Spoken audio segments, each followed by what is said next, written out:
Ayun, so wala na siyang nababasa. Kaya naman, talaga mag-over voltage to kasi wala nang reading. Samantalang dito, meron. Ayan, so ito yung good. Ayan, ibig sabihin pag nasupplyan to, magli-limit siya.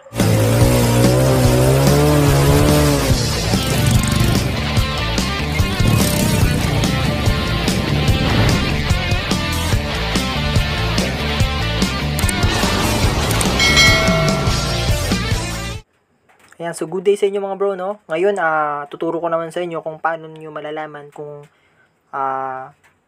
sira na, defective, or good pa yung inyong 5-wire na pang full wave regulator. So, meron tayong liwa dito. At ito pala yung galing dun sa TMX 125 Alpha na ginawa natin. Ito yung brand niya. Ayan, so, KSR. Yan, KSR na brand. So, ito, defective, ito good. So, ayan. So, bago pa tong good na to, no? Dahil ito yung box niya. Ito yung kanyang socket. So, tinanggal ko muna para mas madali tayong mag-testing. So, ito siya. Bago yan, no? So, ito yung plastic niya. Ayan. So, isa to sa mga stock ko. Ayan. So, ito naman, ito yung defective na galing dun sa TMX. Kaya, papakita ko sa inyo kung paano nyo malalaman base dito sa ating 5 wires rectifier regulator resistance chart. Kaya makikita nyo, meron tayong mga nakalagay dyan. So, may black probe, red probe, at equivalent resistance. Ayan. So, yung black probe dyan is yan yung sa may tester natin. At yung red probe, yun din yung sa may digital tester. Yan yung pang testing, no? So, gagamit tayo ng digital. Mas maganda pag digital mga bro dahil ito. So, ito yung mga probes natin. So, may black and red. So, isipin nyo na lang, yan lang yun. Yan lang yung gagamitin natin na pang testing sa bawat wire. Ayan. Para makuha natin yung mga equivalent resistance. So, ayan. So, kung kita nyo, naka-ayos na rin yung mga wire. So, yung green, ground, ito. Okay, yung black, siya yung limiter ng ating charger para hindi mag-over voltage. So, ito, yellow, at pink is yan yung sa may stator, red sa battery.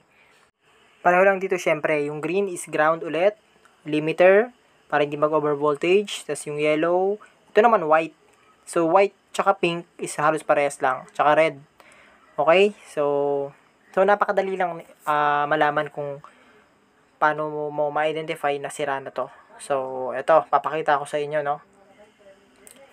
Yan, so, gagamit tayo ng digital multimeter. So, sa digital multimeter, lalagay lang natin siya sa, dito sa may diode na yan. Yung parang wifi signal na pang continuity testing. Tsaka, sa may baba niya is diode. So, pindutin natin to, dapat may lalabas na diode sign. So, ganyan yung diode, no? Yan. Pag pinindot ulit natin, babalik sa continuity, yung parang wifi na signal. So, kailangan natin yan is yung diode. Yan. Yan yung pang-testing natin. Yun. So, uunahin nating testing dito is yung yung bago, no. So, yung black probe ito raw sa may tester tsaka yung red probe. So, yung black probe ilalagay daw natin sa mga red wires, no. So, steady lang siya sa red wire. Which is yung sa may rectifier natin. Ngayon, yung red probe naman natin, lalagay naman natin sa pink or white, yellow, at green. So, kung ano yung mga lumabas na resistance, dapat pareho sa chart. Pagaya nito, dapat may makuha tayong ganyang mga value. So, ito papakita ko sa inyo, no. So, ito na. Unahin natin tong good para naman makita nyo yung standard or yung maayos. Okay? So, yung black probe, lagay daw natin sa, itong black probe ng tester natin, lagay daw natin sa kulay red. Okay? So, ilagay natin dyan. Tapos, yung red probe naman natin, ilalagay natin sa pink or white. So, depende sa brandang rectifier. Minsan pink, minsan white, pero pareho lang yan. So, dito sa liwa natin na good is white. Dapat meron tayong makuha 0.4 to 0.5 ohms. Ayun, so meron tayong nakuha 0.4, 71, ganun. 70. So, 0.4 yung hinahanap natin. So, tama. Okay, good siya. Ito siya. Wait lang, ilaw ko. Ayan. So, tama. Meron tayong nakuhang 0.468 or 0.47. Okay lang yun. Okay? So, from red to white, okay tayo. Ayan. So, lumabas yung tamang value. So, red to ano naman tayo? Yellow. Ayan. So, ililipat lang natin yung red probe sa yellow, syempre. Kaya nito. Ayun. So, good din. Lumabas din yung tamang equivalent resistance na hinahanap natin. No? So, 0.467. So, almost the same. Sa uli naman, yung ganun pa rin. Red to green naman tayo. So, lalagpasan natin yung black. Itong black na to, lalagpasan natin. Kasi wala talagang reading yan. Okay? So, red to green.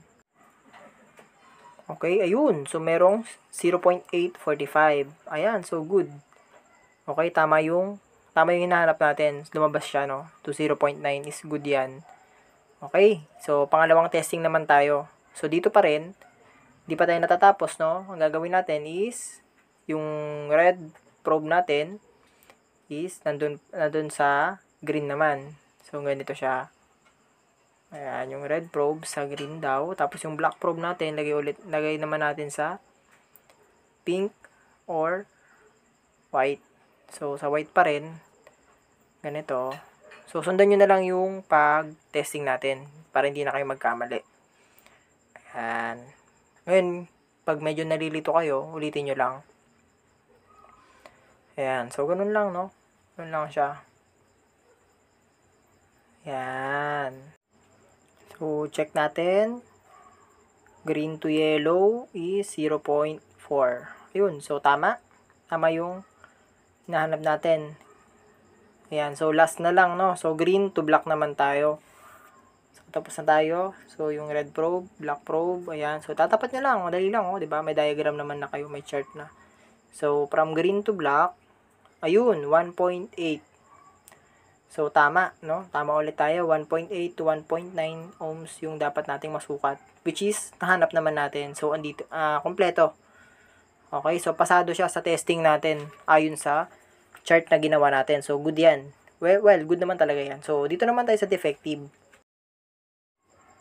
So, same process pa din yung gagawin natin, no? Kung paano natin, babalik lang tayo sa umpisa. So, yung black probe natin, lagay lang natin sa red. Tapos, testing tayo. So, kung kanina, white, ngayon pink naman. So, pink or white, okay lang yon, parehas lang yan. So, ang lalabas dapat is, ayan, wait lang, ulitin natin. So, ilaw ko. Testing natin, from red to pink. Red to pink ay, 0.9. Medyo mataas siya, no? Dapat mga 0.4 lang yan or 0.5. So, 0.9. Ayun. So, kita agad natin na medyo iba yung reading. So, sige. Accept lang natin yan. Sige, accept lang natin. Pagpalagay natin good siya, no? Pagpalagay lang natin. Pero, base sa pagtesting natin, hindi siya parehas halos dun sa chart. Pero sige, pagpalagay pa rin natin kasi ibang brand to. Sige, 0.9. Okay, meron. Iba na agad, mataas yung na-read natin. Dapat 0.4 to 0.5 lang yan eh. So, dito naman tayo sa may yellow, no? Lipat natin yung red probe natin sa yellow. Ayun, 0.977. Okay, sige, pagpalagay natin, nasa tama naman. Pero, hindi siya pantay dun sa chart. Sige, doon naman tayo sa green. Ayan. So, lalagpasan natin yung black kasi wala talagang reading yan dyan. Ayun, so 0.9. Ayan. So, ito medyo talagang malapit, no? 0.8 to 0.9. So, pumasa naman sa 0.9. Ito siya, oh. Ayan, 0.9. So, good yun. Di lang ako sure dun sa unang mga reading kasi medyo mataas compared dun sa nauna na good. Well, dahil defective na rin siguro dahil kaya ganon. Medyo iba na yung mga kinalabasan ng reading. So, sa pangalawang testing natin, sa pang finale, no, yung red probe, lalagay natin sa, green. Tapos yung black probe, siya naman yung pang-testing natin sa ibang mga wires. So, Nakalagay na. Testing natin sa may pink. Green to pink tayo. Dapat 0.4. So, antayin lang natin. Oh, wait lang ha. Medyo magulo yung reading, no? Wait lang. Baka pasmado lang kasi yung kamay ko kaya hindi ko siya masyadong matesting. So, balik tayo doon. So, 0.9. Okay. Green to red, 0.9. So, okay. To green. Tapos, green to pink. 0.4 dapat. So, magulo yung reading, no? Wait lang. Hanapin ko lang ng hanapin ko lang yung tamang posisyon. 0. Oops. Ano ba yan? Wait lang. Tayo lang natin, mga bro, no?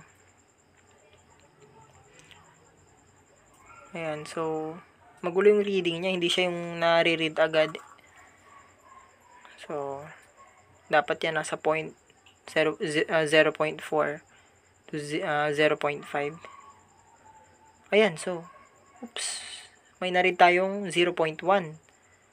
Okay, so shorted to, no? Shorted siya, 0.1.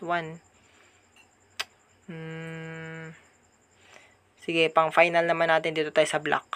So, mali ulit yung na-read natin. So, green to black. Green to yellow meron. Tapos, green to black dapat 1.8 to 1.9. Oops. Bakit? Ayun, so hindi na siya, wala na siyang nababasa. So, palagay ko ito putol na tong black sa loob or may nasirang piyesa kaya siya wala na tayong ma-read na resistance. Kaya siguro siya, ito tingnan natin yung sa may bago So, yung red probe lagay natin sa green, yung black probe lagay natin sa black. Ayan, mayroong resistance tayong nare-read. Samantalang dito sa defective, ayun, so wala na siya. Wala ka nang mabasa. Ibig sabihin, kapag ka na-supplyan ng red wire itong black wire na to, hindi na siya dumidiretso sa mismong regulating line. Kaya, nag-over voltage na siya. Meaning, sira na talaga yung regulator na to. Dahil kahit mapasukan ng 12 volts, sira na siya sa loob. Kaya, ang resulta, over voltage talaga. Masisira lahat ng ilaw mo. Yan. Dahil limiter yan Pag hindi siya nasupplyan or masupplyan man pero putol sa loob, wala na maglilimit, no? Ayan, so yun lang naman mga bro, no? So apply nyo lang din to, no? Itong chart natin. Malaking tulong din to, no, kahit papaano. So thank you sa inyo lahat.